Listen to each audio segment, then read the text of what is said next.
world in crisis whilst at the same time navigating our lives in meaningful ways? Should we join the activists and rage against the dying of the light? Should we relinquish all hope of a future? Is despair a prerequisite for action? And does hope serve a useful purpose in these increasingly desperate days? In this video and in part 2, I will be talking about these questions and more with Tom Nicholas and Galen Hall, two young scientists and Extinction Rebellion activists who, with Colleen Schmidt, wrote a penetrating and damning critique of Deep Adaptation, published in Open Democracy and The Ecologist.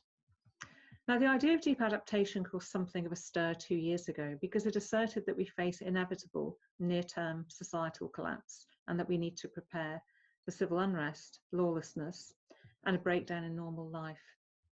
It argues that despair can be transformative if we can only overcome our fear of despair. But the article was also rejected for publication on numerous grounds, and many scientists have been highly critical of the article. For instance, I asked Michael Mann, arguably the world's foremost climate scientist, for his views on deep adaptation.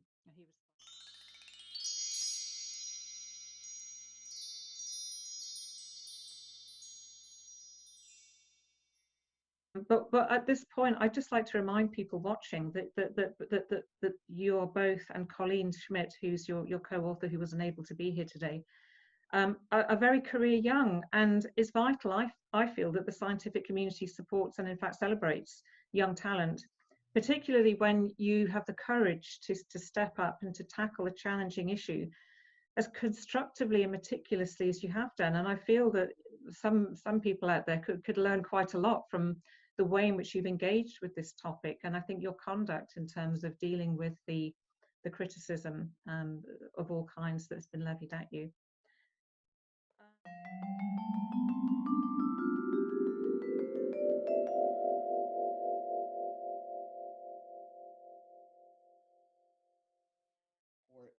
That in action and kind of back it up. And deep adaptation, I think, calls those out in a way that appealed to me very well at the time. And so I did feel like, oh my God, knowing very little about the science when I read it, this guy's right. Everything I'm reading here aligns with how I feel. So I really should take this claim that collapse is inevitable seriously. And it took a while, and it took a lot. It took courses and talking with professors and actually learning more about climate science to understand that the science in deep adaptation, which is the paper says explicitly is central to the argument, is just completely wrong. And so once I there are other things, but once I realized that, I sort of broke from the paper, and I realized how much was wrong with it. Thank you for telling us about that. It has been influential, and it's influenced a huge number of people. And I'm aware that some, like you and like me, are now calling into question the very premise of the article. I wonder if, Tom, perhaps if you could say something to us initially about why you decided to write this paper at this particular point, and was the timing important in any way, or was it something that you felt you wanted to write? It took quite a while to write this, partly because we were very, very careful with the claims. But on the other hand, it did still feel important to get it out while everybody's thinking about how to so-called build back better and all the rest of it, how to take advantage of the shift in thinking that the pandemic's caused.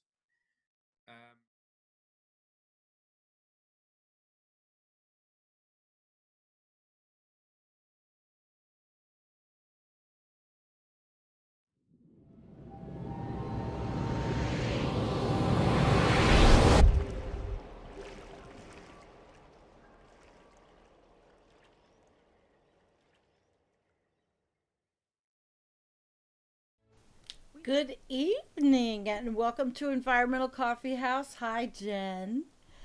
How are ya? Jennifer Hynes and Sandy I'm doing Schoelles. great this evening. Can you hear me? How's my sound? Yeah, your sound is good. How's my sound? We'll see what the Peanut Gallery says.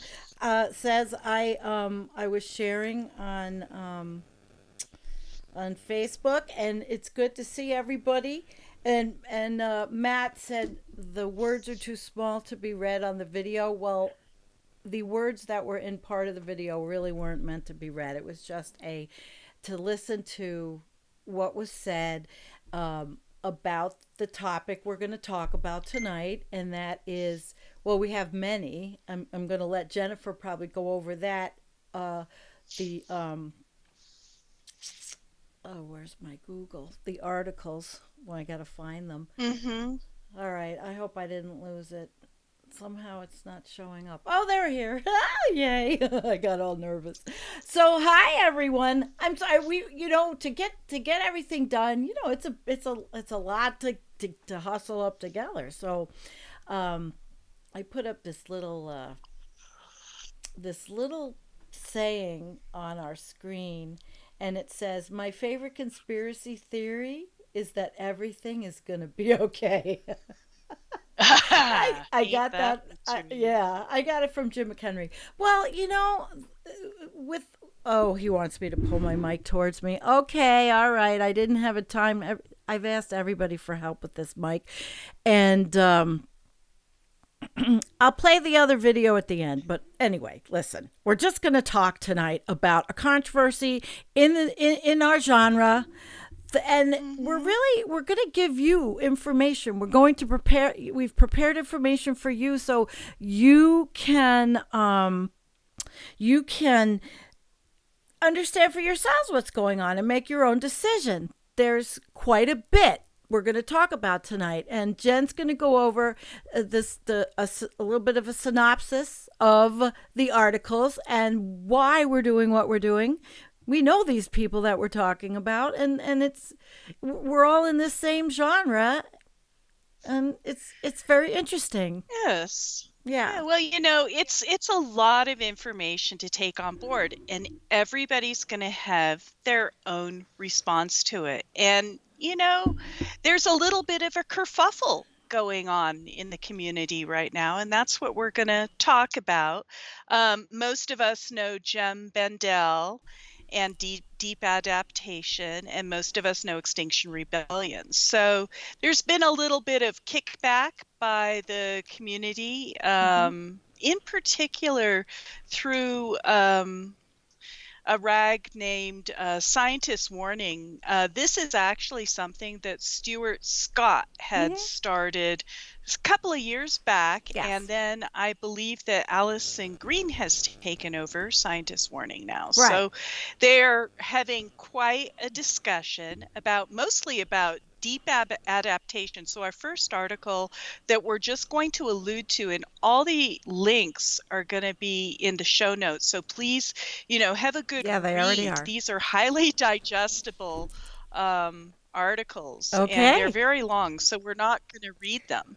But this first one is "The Faulty Science of Doomism and Flawed Conclusions of Deep Adaptation." And this is basically the one that the video alluded to, the original video. Right. So let me pull this up and we can look at this. So Scientist Warning, right now they have it's a new website, and they have the new YouTube. It's not what is Stuart's new one's name? Somebody put it up. It's Scientist Warning, that one, or is it something else? Stuart's new one. He changed. Final Thoughts? I don't know. I don't know. I'm not up with it. Okay, somebody's going to figure out that for us. Sorry. We are just all right, we're into this. So we're not going to read the whole thing, but what I thought was, Jennifer, you can start and have your synopsis of the article itself, the critique of deep adaptation. Whoops. And then we'll have a discussion about that specifically, and why did I lose it? Wait a second, I lost it. That's right. And so after we kind of just allude to that article, because it's so long, that article is super long.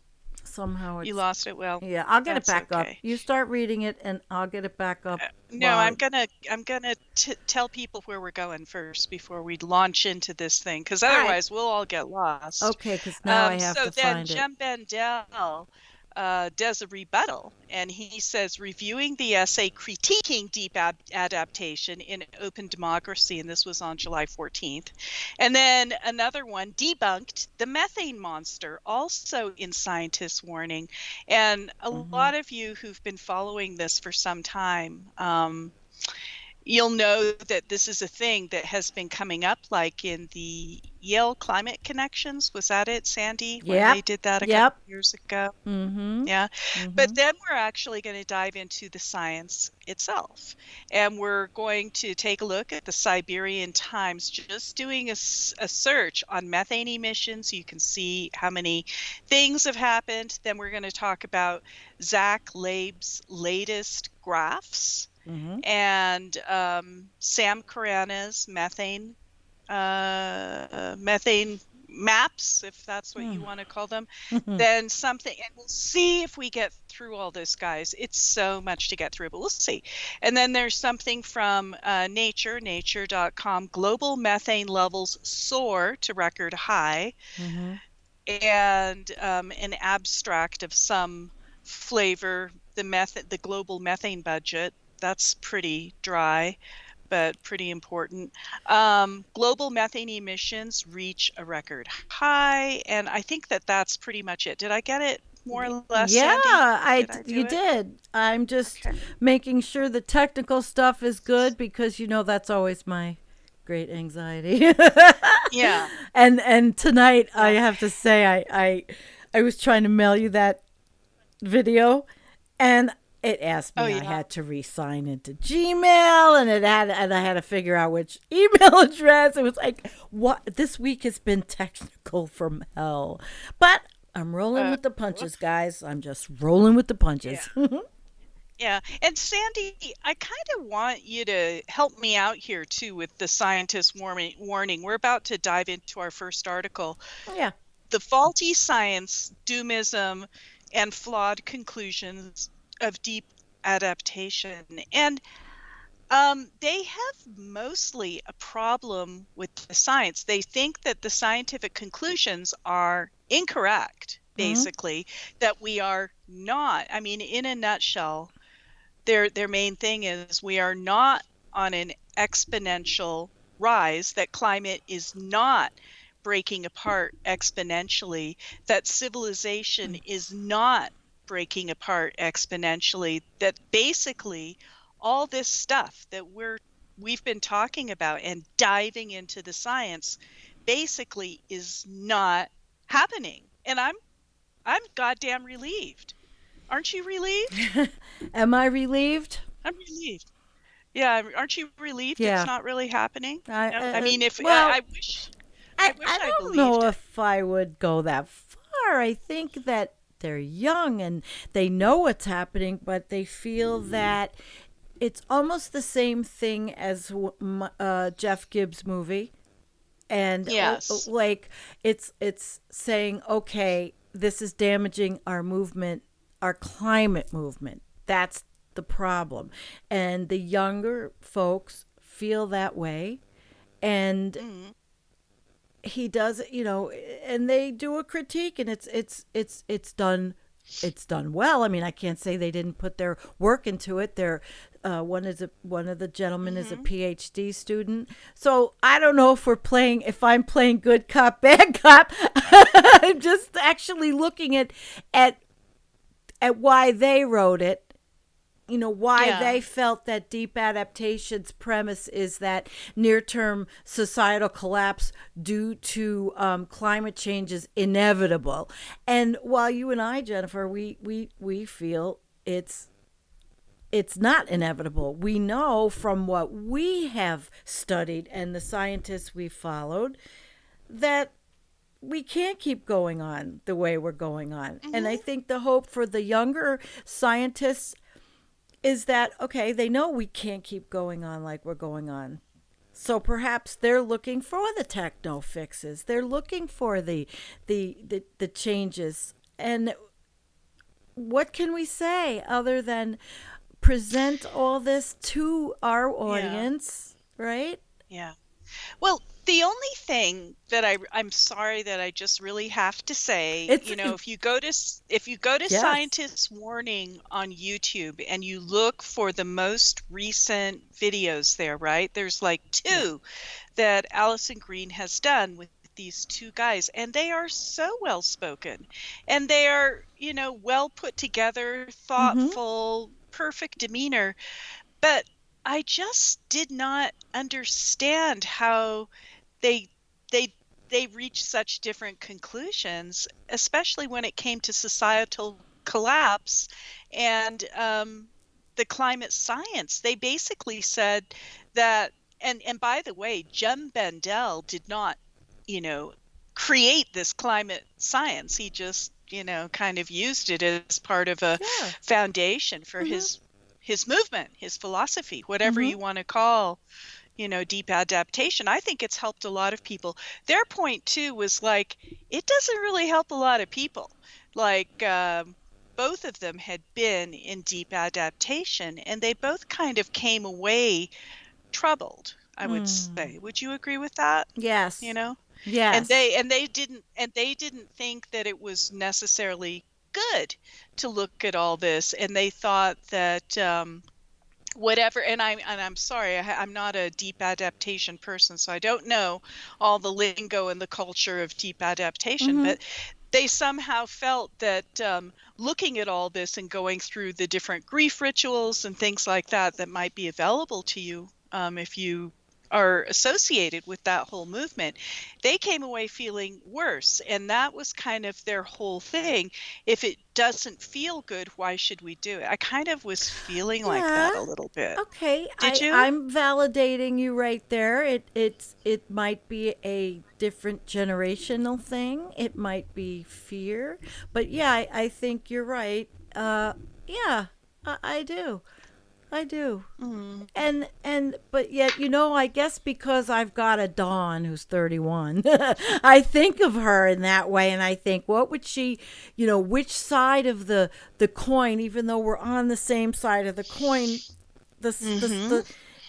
but they're saying that Jem cherry picks science, he cherry picks, and I didn't feel that way when I got into reading all the deep adaptation material. And for someone like you and I, there's so much that you can't get into just one thing. You learn, what is it?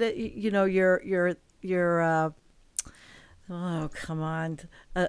You can do some things, but you can't do everything, So that's right. Yeah, I can't give you the whole mantra, but I know that people in deep adaptation are passionate. And one of the things I heard say, or I read, was, well, a lot of people change the trajectory of their lives based on this. Right. But who's to say that was wrong? Who is to say that was wrong? That. Right.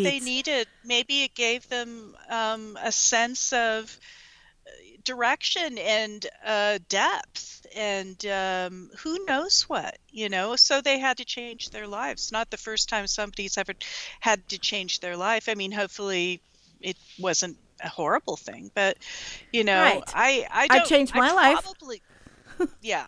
And I change my life as much as I'm able to, within limitations. I'm certainly not off grid. I think we can attest to that, right? Yeah. Yes, you did.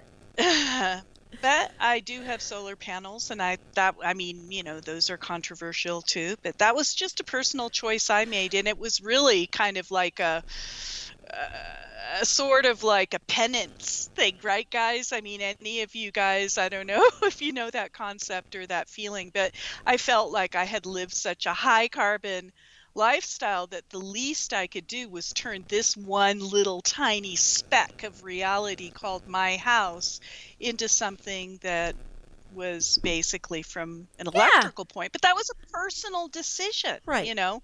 And everybody's going to make personal decisions, but there's a lot of kind of moving and shaking going along, in the Well, old community here yeah, lately. let's look at a little. Let's see if we could find something to hang on to and for a minute and see Yeah. out of this paper. I did read it, but I didn't It's so highlight. long. Well, how about this? Why is it so popular? It resonated with many people, including professional scientists. Why is it so popular? We should separate this into two distinct questions. First, what immediate appeal does Deep Adaptation have for the first-time reader? Second, where does it get its significant and lasting support base? So they go on and they talk about it struck a chord for a lot of people. It did. But It so did. And does what the authors of That's this right. study. There's going to be those that strike a chord for them. And the activism is not anything we're saying shouldn't be happening. We're not taking anything away from you by knowing that the longer picture is not a good one. But even Yeah. the younger people shouldn't live like, for the end result. Live for how to get to it's where you pretty want to rough. go. Whether or not it's Yeah. going to be a nice ending or not. How can you look at this planet the way we're ripping it apart? Ecocide and pollution and everything we're doing, and say that we're going to be Yeah. zippity doo dah.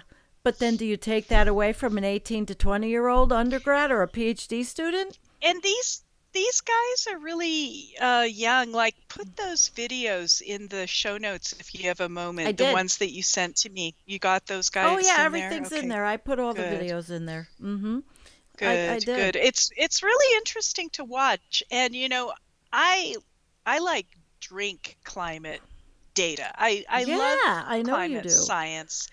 And I was listening, and this is why I'm mentioning it. And I was listening to these guys, and I was like, this is so much like diffracted gobbledygook. And I was trying to see the thread of urgency and the thread of understanding. And, and they just kept saying, well, the science is wrong. But it was so, I don't know. Did you get that feeling? It was like really hard to understand what they were saying when I they were get the talking in feeling this that video. they are developing who they are. They are developing through Yeah. their education. They're developing through the genre and learning as much as they can. And I think they're going through a bit of, what is it, cognitive dissonance. I think they're going through a lot of self-reflection. And Yeah. 10 years or 8 years, whatever we have 30 years for it. Who knows, right? But Yeah. in 5 years, these authors, these young scientists or Right. future scientists may come out with a completely different viewpoint Oh, yeah. based on what's happening. But they're saying that the Arctic ice claims are overblown, and that's what I believed incensed Peter Wadhams. Yes. And No, it wasn't the only reason that incensed Peter. Peter Wadhams, guys, is incensed, right? I talked to my old partner over at Extinction Radio, and he's been talking with Peter Wadhams, and he said Peter is very upset by these articles. Peter Wadhams, right? Yes. The father of Arctic ice science, kind of, right?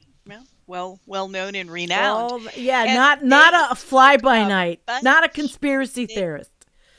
No. Over 50 trips to the Arctic, field science, over the last, since the 1970s, right? Knows exactly what he's doing. And this article that they wrote, this first one here, they took a pretty big swing at Peter Wadhams. There's a whole several paragraphs where they're attacking Peter Wadhams for being alarmist, for having predictions that didn't pan out just because things didn't work out on the exact year, right? And the data changes, and they know the data changes. Things change from year to year. Yeah.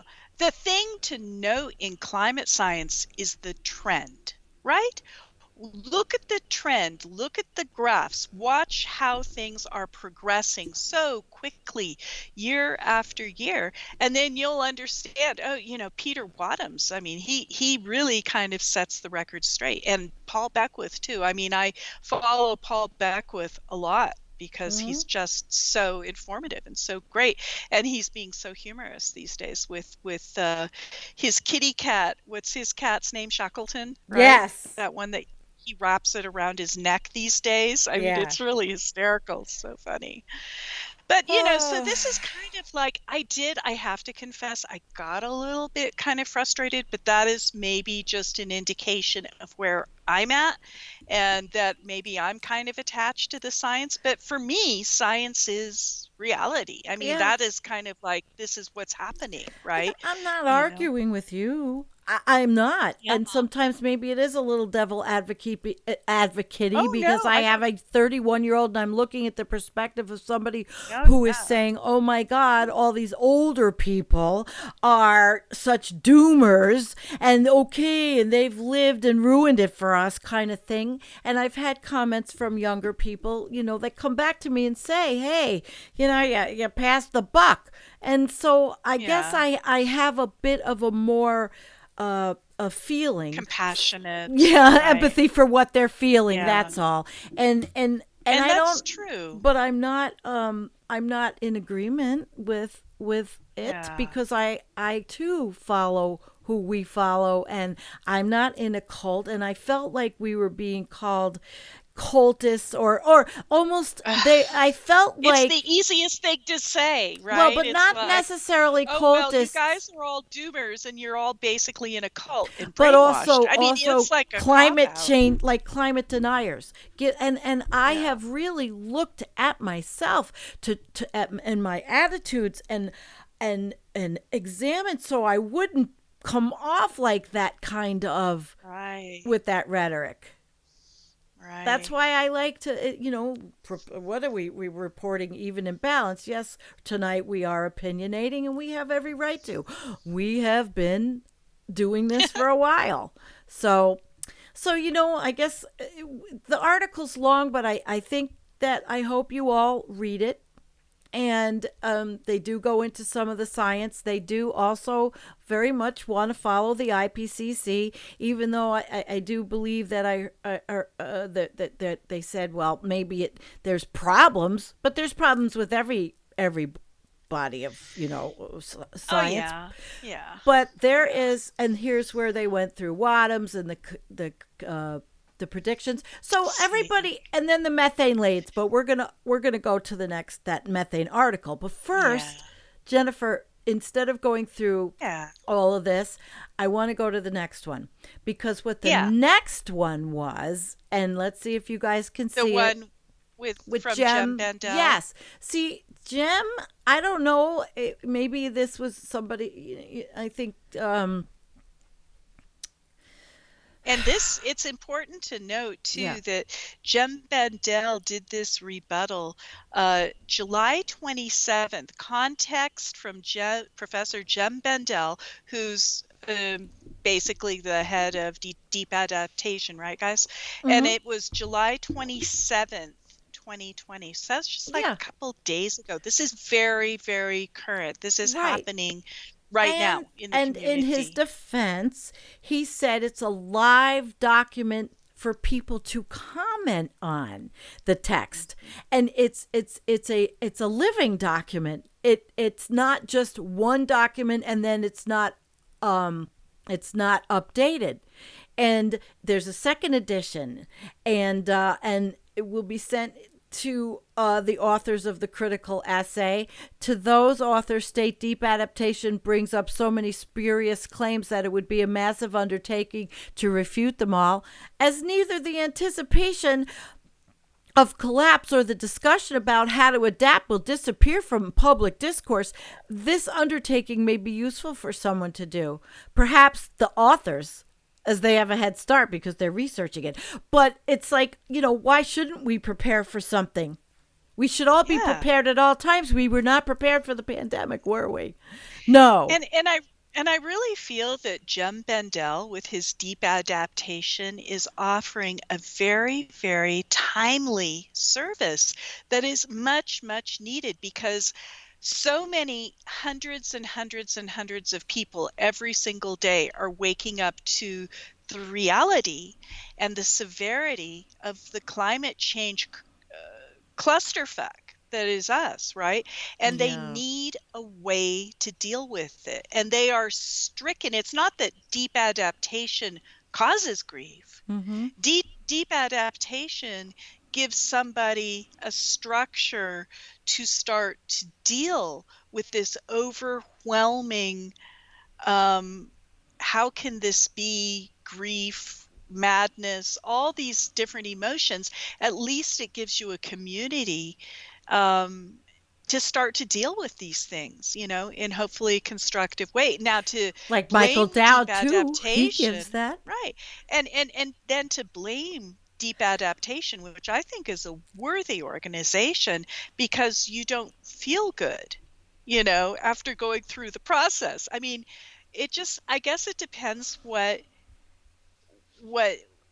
your priorities are. Yeah. If your priorities are to feel good, then don't even take any of this on in the first place. You should just watch Netflix. Yeah, Done with right. it. Seriously, just watch Well- Netflix. I mean, I'm not knocking Netflix. Netflix, really, you have to watch Netflix sometimes, but just like Sometimes you have I to did this week. basically bury your head, Sometimes. But I mean, if you're not, if you're upset because you're feeling bad at the end of a process that involves like the demise of civilization, the world, the biosphere, the animals, and everything that you've ever known, and you don't like it because it feels bad. So, I don't know. Yeah. I want to do something for Edgar Reese, and we're gonna change, but I just wanted to show that was, somebody wants the definition of deep adaptation, so I'm going to find it. But just so you know, here you can see it, and it'll be in there. This is Jem's. He's highlighted things that have been in that other article, and you guys can read it and then decide for yourself. But now the next one, and this is Jennifer's going to take this one. This is Debunked, the Methane Monster. Okay. Right. So Jennifer, take this away, and I'm going to look for the meaning of deep adaptation for Ed. So you take this away, okay? All right. This is theirs So this also. Same people. Yeah, and show that great picture. That's such a great picture. That It is. that's those skulls, and that looks like a deep oil It is. drilling platform or something very apocalyptic. To bomb or not to bomb, that is the question. Does the methane bomb exist, or is it all just overblown by a bunch of alarmists? And I am of the opinion, as probably some of you might know, that the methane bomb is a reality, and that there are methane sediments deeply buried all throughout methane clathrates, methane hydrates, all this frozen methane, all through the sediments, in the East Siberian Arctic shelf. And we're going to see in just a little bit about methane emissions and Zach Laib's latest charts. He has the best charts. Yeah, we have some good stuff. But a lot of people think that the methane quote bomb is overblown. And a couple of years ago, I think it was, Sandy, in what was it, in Yale Climate Connections, was that what it was? Yes, that came it out. was Yale. Yeah, we did a piece on it. Every so often, these pieces come out where people take real hard swings at the methane bomb, and people who talk about the methane bomb, which I've experienced, and people get very emotional about whether the methane bomb exists. And I recommend everybody take a look at this article. It's called Debunked, the Methane Monster. So again, we're relieved, right? We're really relieved. The science doesn't bear it out. Methane monster, and we were just too tense, and we made it up because we were alarmists. We didn't mean to make it up, but we made it up. But, known popularly as the clathrate gun hypothesis, the time bomb, or the methane monster, these notions propose a massive, abrupt methane pulse that would result in nearly immediate extinction of many, if not all species, much like what happened to the dinosaurs. Okay, where are you? I'm lost. I just kind of jumped into the middle of a paragraph. Okay. Just to kind of say it. But, I'm a big I like Sam Carana a lot, and I like Robert Scribbler a lot, and they are definitely taking exception. So Robert Scribbler says about methane, and I don't know if you can find it, but it says, here's where the plot thickens. Yeah, according to Robert Scribbler, there's no avoiding it.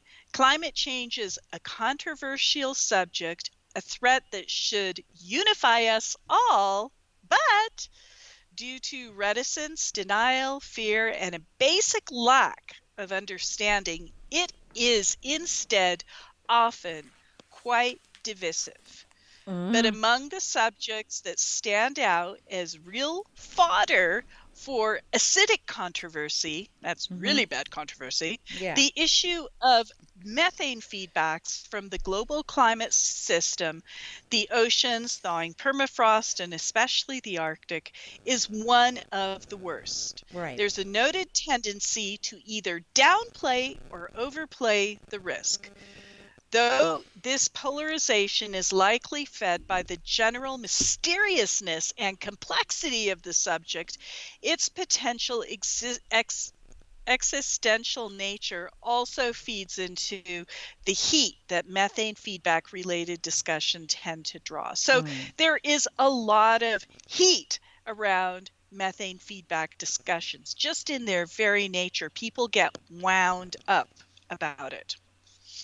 Of course. So, well, they go on and they talk. Let me see. The theories claim that if the hydrate sources thaw abruptly all at once, that's a thing, though.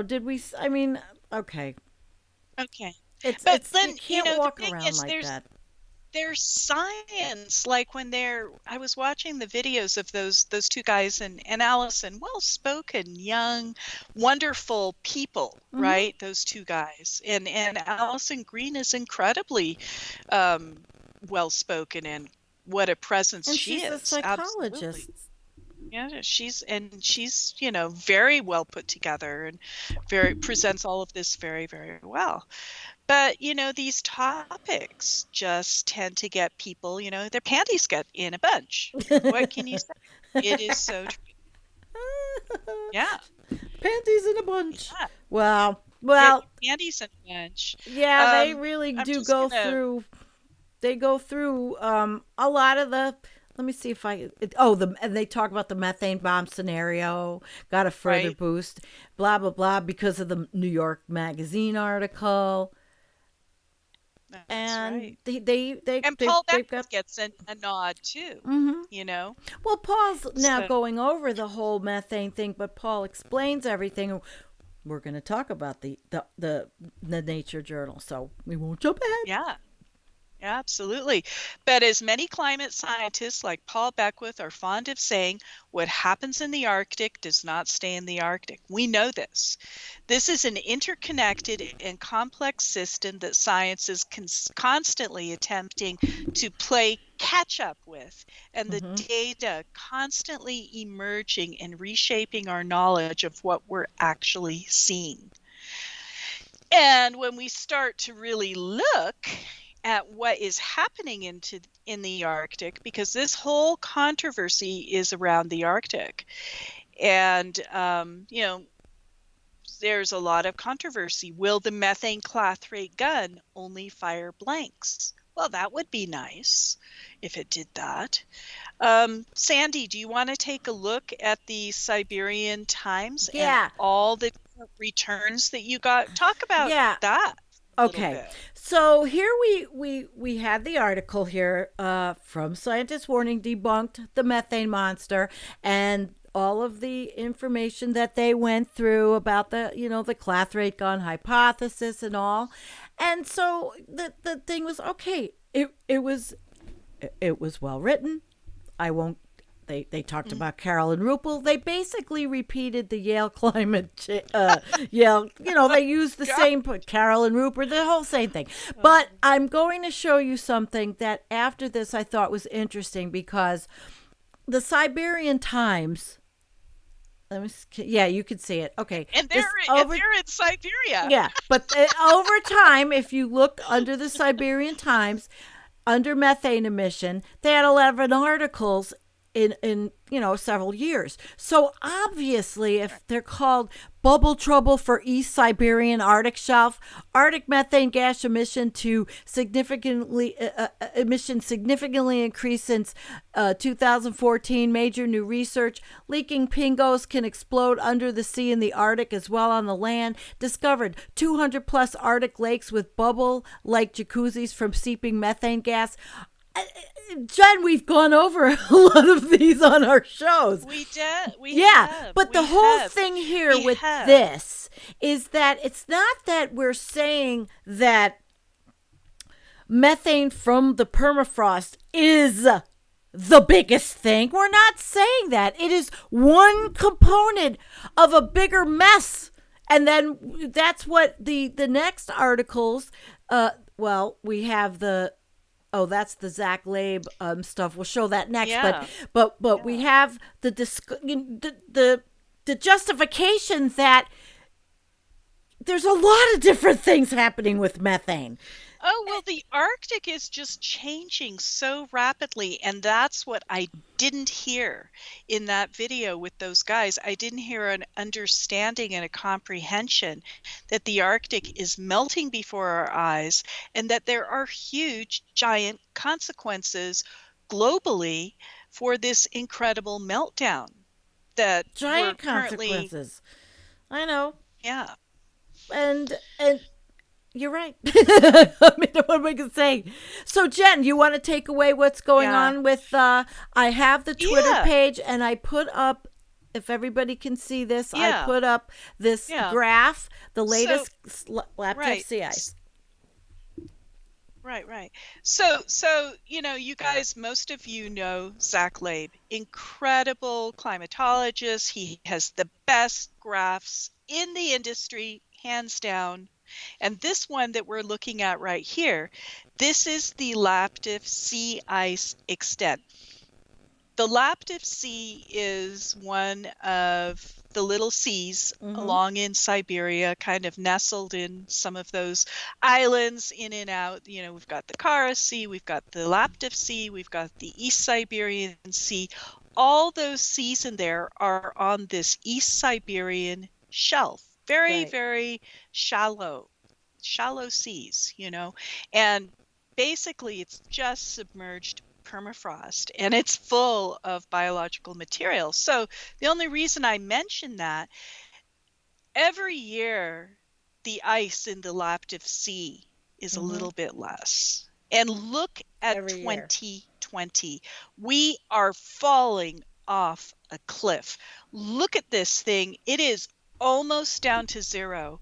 And yes, the Laptev Sea has gone down to zero and has been ice free, but it's always taken a little longer. Right. Now it's going to get down to zero almost right now, it looks like, right?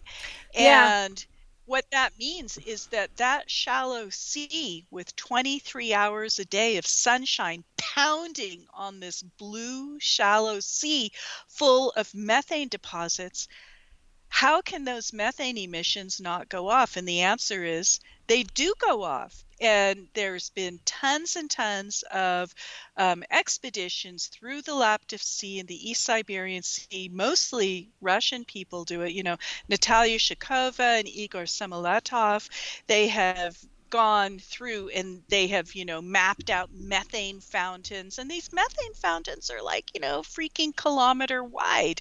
So this is kind of what's happening. The Arctic, I think most people know that there was a pretty big cyclone in the Arctic, and it broke up the sea ice that was there. And the sea ice was already, I mean, the extent is one thing. Volume is something else, right? So we're really more interested in the trends in Arctic sea ice volume. That's been going down and down. That means that the Arctic sea ice extent, the ice that is there, is very, very thin. And you start rocking and rolling with an Arctic cyclone, all that ice is going to get, you know, what? You know, it's going to get broken. So that's going to contribute to the demise of the Arctic sea ice, incredibly so. And there's a lot of there were a lot of comments on that Twitter feed, and even Climate State got involved. They're back in business, but Kevin was on it. Kevin Hester put up the Seneca Cliff. The path of increase is slow, but the road to ruin is swift. Oh yeah, he put the comic up there, the Seneca Cliff. Love it. But the one guy wrote, explained that the Laptev is in the western half of Siberian Arctic continental shelf in proximity to location where Siberian traps belched lava proximate to Permian Triassic extinction event 252 million years ago, where about 90% of life died. We need to face facts about ice melt. And when you read some of these people, they are really good. You know, you know you know how to separate the wheat from the chaff if you're a smart, astute social media consumer. You know, but we all are. And then there's and this tweet itself, just reading through the tweet and these comments and looking at all the GIFs and the charts and all the contributions, it's like a course on Arctic sea ice in itself, right? Yeah. This is like the great froth and ferment of minds. Here's another one. Do you see this one? This is another one that shows the same drop, just a little bit different, but it has all the years in the different colors, how the sea ice extent. Amazing. Yeah. He does do good stuff. He does. He does. But then the criticism that again I was reading about, criticism of him that says, why does Zach, you know, he shows all this stuff, but he stops at what? He doesn't talk about it's the end, we're fucked. He talks, you know, he stops. He's not obligated to. No, he's he's showing us he's a climate scientist. He's not opinionating. Yeah. He's showing us the data. Yeah. So they're criticizing him for not being alarmist. People who talk about this, like we're talking about this tonight, will get dinged because we're not talking about the solutions to solve this, as if we are morally obligated to try and figure out solutions just because we've had the realization that there's a problem. Do you see the disconnect in that? Yeah, but we're still trying solutions. You got solar panels. I'm pretty much off the grid. I grow everything. We're trying solutions. We're trying the things that we can do within our purview. And if I was younger, I would be out there probably with Extinction Rebellion. I'm not immune. I'd be out there. Listen, I'll go to D.C. if Trump wins, and I guess I told my husband, you better get a bail fund and they better give me my medication in jail. You know, I mean, we're not rolling over and playing dead because we think that the outcome of Earth is not going to be a pretty one. It's just, but my heart goes out to the young people. Oh God, me too. I mean, and it's so no they joke. and they get and the one person, she was, she said, I'm passing the buck. No, I paid my dues, but nothing changed. no matter what I protested against and what I marched against. But this time, Jennifer, I just feel like it's different. It's different this time. I do too. I do too. Yeah. I really do. And the next chart, how are we doing on our time? Are we we're doing fine. good? Yep, we are just We're fine? perfect. Yep, we are absolutely perfect. And everybody's busy Great. and have a good time in the chat. Yes, I can see the chat is Oh, just... David gave us the Copernicus. I think we might have that, David. Great minds think alike. All right, next what we were going to do is segue to Sam Carana. And Jennifer, take it away. Yeah, well, this is a methane concentration chart. How much methane is in the atmosphere at a given, let's see, at a given altitude. Is that right? Am I reading this right? So at a certain, this is at, I don't know exactly what altitude this is at, but methane floats around in the air. Torstein's in there, so if he can see it better. Latitude, Yeah. longitude. We're looking at, yeah. But what's important to notice, regardless of what altitude this was taken at, is that it's pink. Pink is non-good. Pink is bad. Pink is not good. Non-good. Pink is not good. And you can just see in the northern mid-latitudes and up in Canada, there is a huge concentration of methane. You don't find it around the equator, and you don't find it very much in the southern hemisphere either. This is a northern mid-latitude and Arctic phenomena. And what is really important to notice is if you can see that thing that looks like a kitchen knife with the handle, right, pointed down, right? No, that's a artifact of the Earth being round and the satellite going around, and that just gets these funny little patterns. But look, just like to the left of the handle of that kitchen knife, that's Siberia, right? Oh. All of that stuff is Siberia, right? And you can see that, and that's actually near Norilsk as well, Sandy. Oh my God, that's all wild, those Jennifer. things, see? It's just completely pink. And that's what's the most important thing to notice, is that there's hardly anything but pink on this. They're going to have another color, very soon, because there's so much. Is this methane? Well, I know we're going to go into the other journal, but is this methane? Is this from all sources of methane? This is just methane that's available in the atmosphere. Okay, in the atmosphere, methane. In the atmosphere at a certain altitude. Gotcha. Right. Okay. And what's interesting about this is that this is from Sam Carana, right? Now, people can call him overly alarmist. Could be argued, right? But he's a good, I like his work. I really do. And, he doesn't pull any punches. Now, will this happen? We don't know. But he says Arctic sea ice could disappear completely within 2 months' time. And he basically saying there's almost 3,000 parts per billion methane. And this was on the afternoon of July 30th, so just a couple of days ago. Yeah. And he has a post, if you guys want to go to the Arctic News blog spot, his most recent post is called Arctic Sea Ice Could Disappear completely within 2 months' time. I got it up. Here it is. And he's talking about, the sea ice is getting very thin and the currents. Oh, it's a lot of, a lot of data. And he's, in summary, Arctic sea ice may disappear completely over the next 2 months. And there are at least 6 reasons why this could occur. And this is very contentious, guys. We're just reading it. Yeah. But low Arctic sea ice extent, low Arctic sea ice thickness, high ocean temperature, high greenhouse gas levels, high temperatures over the Arctic, distorted jet stream causing extreme weather such as storms that can break up the sea ice.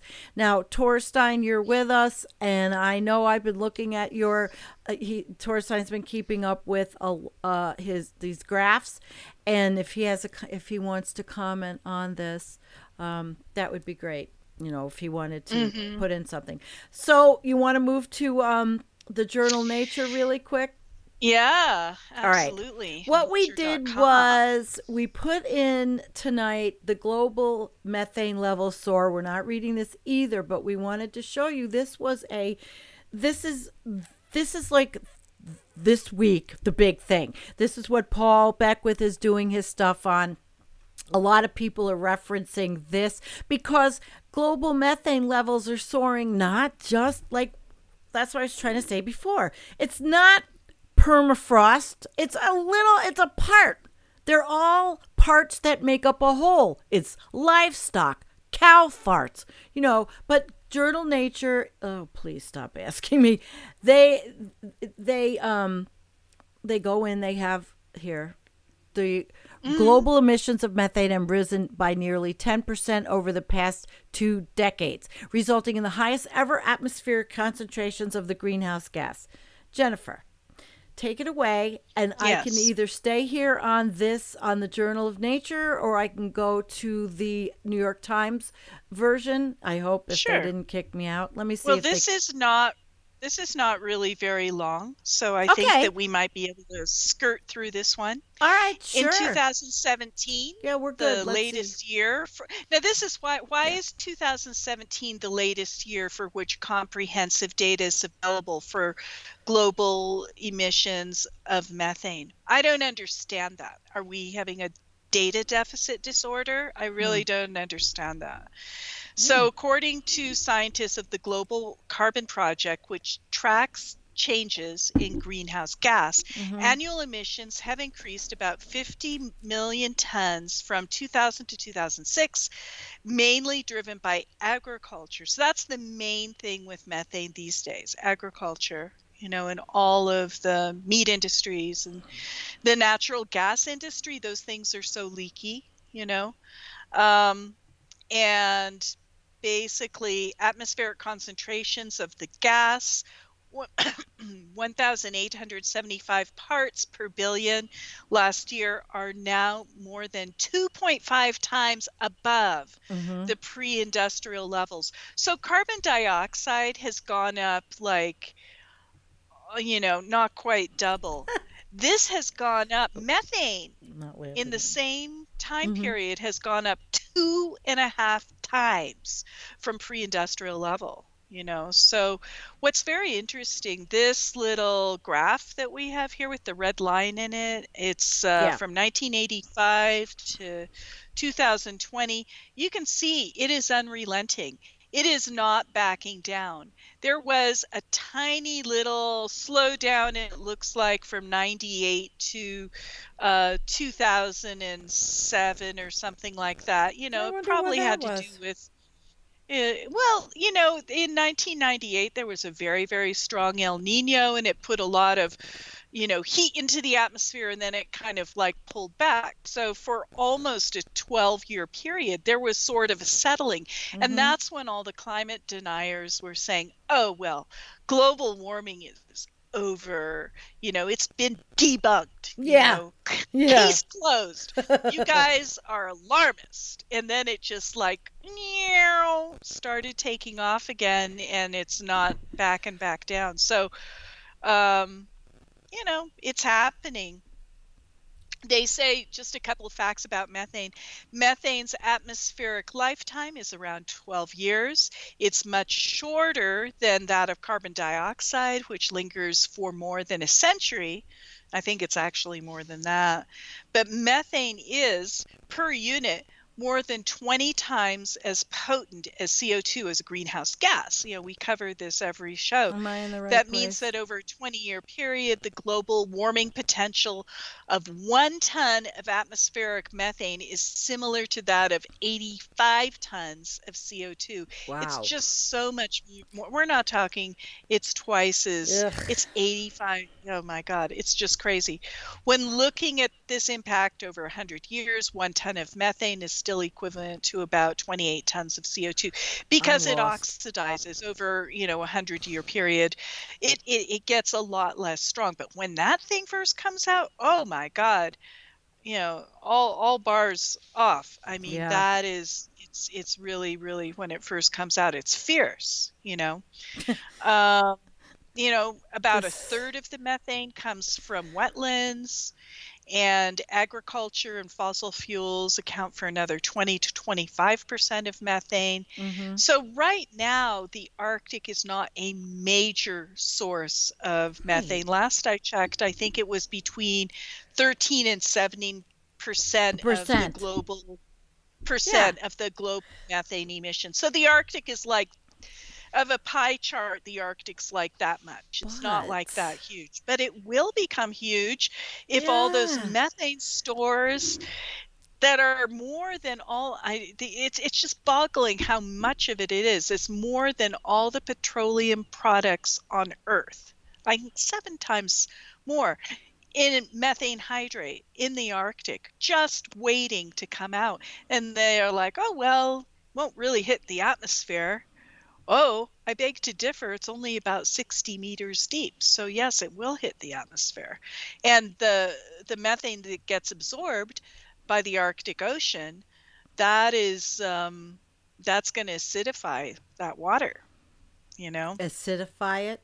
Ooh. Yeah, it did, because God. when the water absorbs the methane, it actually Ugh. decomposes it and absorbs it and does all sorts of Okay. things, right? But Yeah. that So that it changes. the action of it being absorbed acidifies the ocean, right? That's Ugh. not great either. No, there's no good news in this story, unfortunately, but it's there, and it's something to be aware of, and it's also good to be aware that the Arctic is not the major contributor of methane at this point. Ed has a comment. He said, why is that rubbish 12-year number in nature? IPCC says 34, and none of that matters as the concentration is constant or increasing. It's 100 plus times. Yeah. Oh, and Ed, there's a lot of crazy numbers around methane. Yep. He's right. I do have something for Ed, but I know. Oh, shoot, I lost it. Ed, I had the description of what you asked for before, but I lost it. I just lost it, of what deep adaptation is. I'll put the description in the show notes. So perhaps, Billy Boy says, perhaps some of the methane may be sourced by fracking in the lower latitudes. Well, yeah, of course. They're saying it's from fossil fuels. Oh, hell yeah. Now, Torstein, going south, easy way out. We just delete the methane data. There you go. It is so true. Just get rid of it. And we don't have to work very hard at that. All you do is you just don't replace any of your equipment that fails that's up in the Arctic. Yeah. And as things and methane measurement stations Yeah. fall into the Arctic Ocean, as it just basically slithers away. We'll do the Donald Trump method. As the permafrost thaws. I mean, it could be a soap opera. As the permafrost thaws, right? And then the organ music, right? And then the methane stations fall into the ocean. Just don't replace them, and you won't have a problem. It's kind of like coronavirus. If you just don't measure it, you won't have a problem. What's the big deal? Exactly. Just like testing. Yes. Oh, God. Okay, so we had the New York Times article, and the New York Times article is spelling it out, but they're saying in this little thing that this shale gas well in St. Mary's, Pennsylvania, 80% of North America's rise in methane emissions was from fossil fuels, which we pretty well knew, and that's, in North America, because we are, I mean, can you imagine what Texas is like? So with the flaring and all, but we're not going to read this whole article either, because it's the show, the full article does reference the Nature article, and also let's see, this guy says there's a hint that we might be able to reach peak carbon dioxide emissions very soon, but we don't appear to be even close to peak methane, said Rob Jackson, an earth scientist at Stanford University who heads the Global Carbon Project. That's interesting. He conducted this research. So I guess he says it isn't going down in agriculture. It isn't going down with fossil fuel use. So basically, it's just the same thing. But it's the New York Times, so it's going to just simplify it for those that need it simplified from nature. And then the next article, basically it's not an article we're going to show you or anything. We're going to put this in for you because it is a review article from ESSD, the Global Methane Budget for 2000 to 2017, and it is understanding and quantifying global methane and why the budget's important. And Jen, do you want to talk about this a little bit, or do we want to just leave it for You're people to gonna have figure it to out? do this one. All right. I've got a problem bringing this article up. It hasn't appeared. Oh, I'm sorry. Well, basically, this is the it's like research. They're talking about how the budget, we have a budget for global methane. It's important for assessing realistic pathways to mitigate climate change. Atmospheric emissions and concentrations of CH4 continue to increase, making CH4 the second most important human influence greenhouse gas in terms of climate forcing after carbon dioxide. So basically they're going through, but this article has a lot of data, and they have an introduction, methodology, methane sources, sinks, bottom-up estimates, atmospheric observation. So it was pretty good. It's too much to go into right now. I mean, I could just say they have a global methane, total methane emissions, and they talk about the scales, and they have a lot of references. It's a pretty intense scientific journal article if you're interested in it. Okay, it has the peer review, has metrics, related articles, and it was very interesting to me, but we're certainly don't have time. But that's if you guys are interested in the methane budget. Now, Jen, did you pull up the last one? Which I'm was having some sort of oh, wait a minute, we already pulling are any article. I think that was we're already done. You'll have to cover them. We're done. We're done. We have the Newsweek. The Newsweek. Oh yeah. Alaska smoke, Siberia fire, permafrost damage. Okay, I gotta get it. I'm unable to pull it up right now. I can't either. I'm sorry. I can't either. Wait a minute. Newsweek and what was it? Newsweek and what was it called? Alaska smoke, Siberia fire, permafrost damage. I don't know what happened to it, but let's see if I can pull it up. Not Alaska smoked salmon. It's telling me Alaska, and I usually it just came up. It finally came up. Okay, I can cover this one just very briefly if you want. Oh, so this is something that just came out in Newsweek, which we know that Newsweek is a questionable because it was sold. These days. Where the hell did the article go? Oh, for God's sakes! Well, are you? Oh, here it is. Sorry. All right. Okay. Go for it. So Alaska enveloped in Siberia wildfire smoke as heat wave causes irreversible damage to permafrost. Yay. And look at this little lake that's just bubbling away. Maybe Sandy will show you that. And I will if I pretty can interesting find video. Let me see here. So not this one, the house crack. Where's the lake one? You see, Newsweek is a piece of crap, so they're going to put every goddamn ad. Oh, here it is. You want me to try? I'm going to put this on. See if you can hear it. Let us know. If you wish. Let us know if you can even. I can't even hear it. If I can't hear it. Oh, wait, the sound's off. Wait. Let me go from the beginning. So the point of this is that the damage that's being caused in Alaska is from Siberia's ongoing heat wave. This is causing irreversible damage to the landscape in Alaska. And it's causing a loss of permafrost that has been frozen for thousands of years. So the heat wave, as we all know, there's been a huge heat wave in Siberia with like 100-degree have it on mute. days. Wait. Somebody said I had it on mute. No, I Oh, don't. really? Okay, see if it's.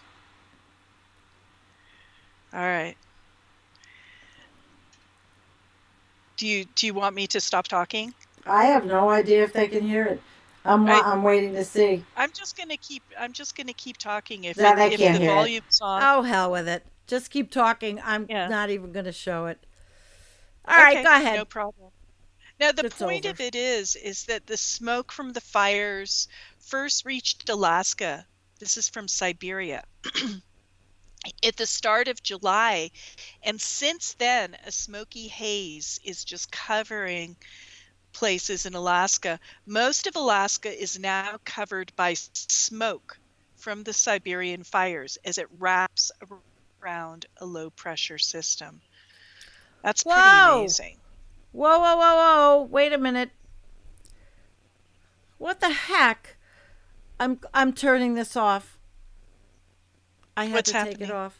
Stupid art ad came on. All right, you read. Okay. You read what you have. We don't need to look So at high it. temperatures are I'm not being looking at it. recorded in other parts of the Arctic, in the Norwegian archipelago of Svalbard. Remember, guys, the Doomsday seed vault is there, and that thing got flooded from glacier melt, because they built it down like that, so it fills up with water. Not good if you're keeping your seeds. Temperatures recently at that Doomsday vault reached 71 degrees Fahrenheit, setting Yeah. a new record. That's the Doomsday vault that's supposed to stay frozen at all times. So this is just what they're seeing all over the Arctic, within Alaska, within Siberia. It is just hot, and it's changing really, really fast, and the I know it permafrost is melting. The main cause of recent permafrost thaw, determined from temperature measurement, has been identified as increasing air temperatures. So it's just hot.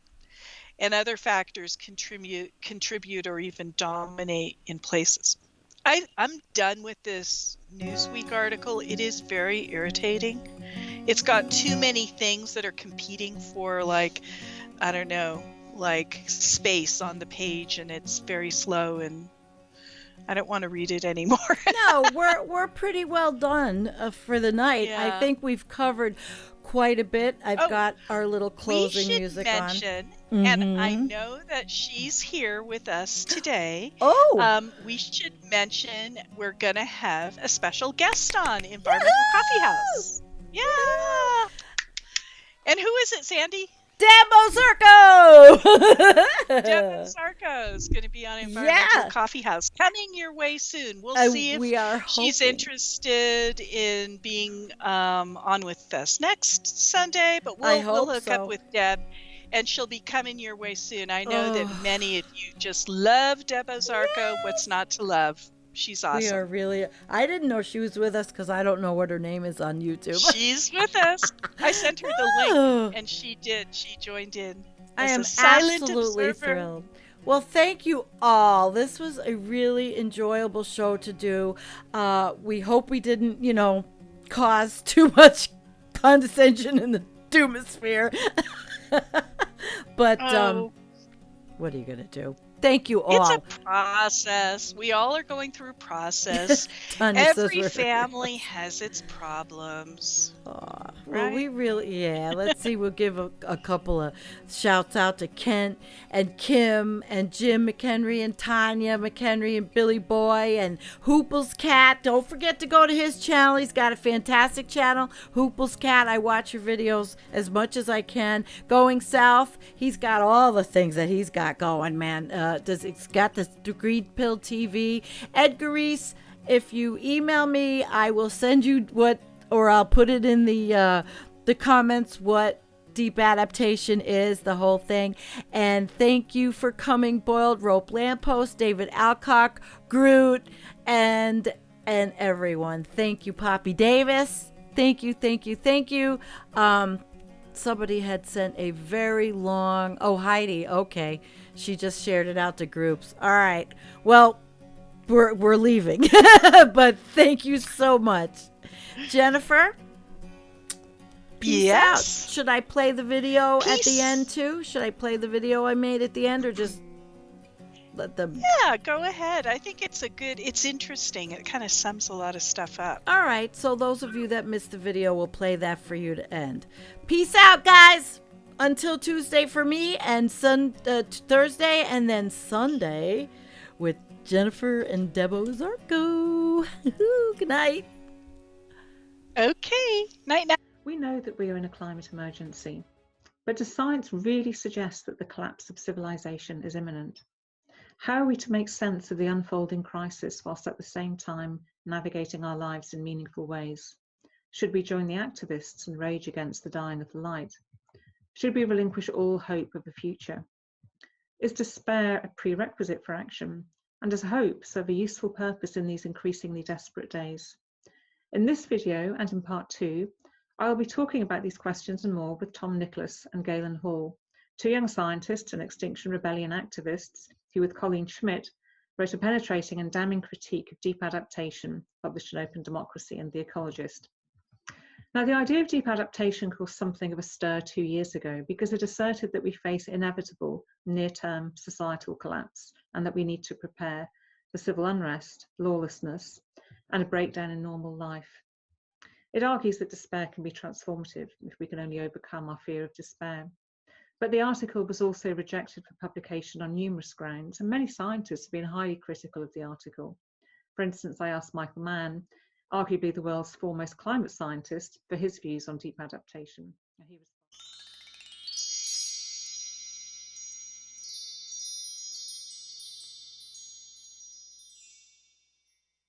But at this point, I'd just like to remind people watching that you're both, and Colleen Schmidt, who's your co-author who wasn't able to be here today, are very career young, and it's vital, I feel, that the scientific community supports and in fact celebrates young talent, particularly when you have the courage to step up and to tackle a challenging issue as constructively and meticulously as you have done. And I feel that some people out there could learn quite a lot from the way in which you've engaged with this topic. And I think your conduct in terms of dealing with the criticism of all kinds that's been levied at you.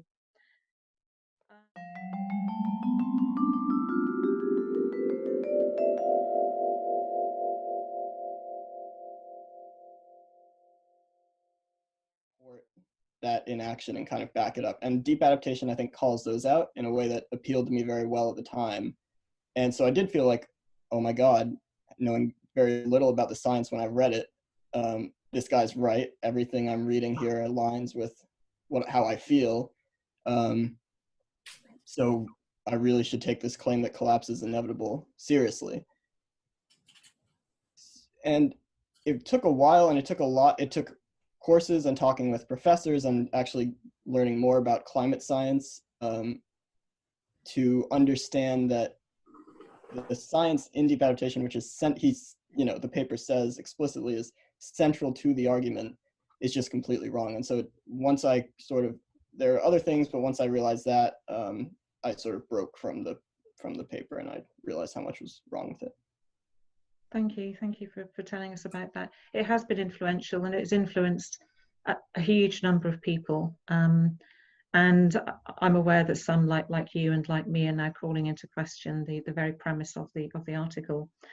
I wonder if, Tom, perhaps if you could say something to us initially about why you decided to write this paper at this particular point, and was the timing important in any way, or was it something that you felt you wanted to write?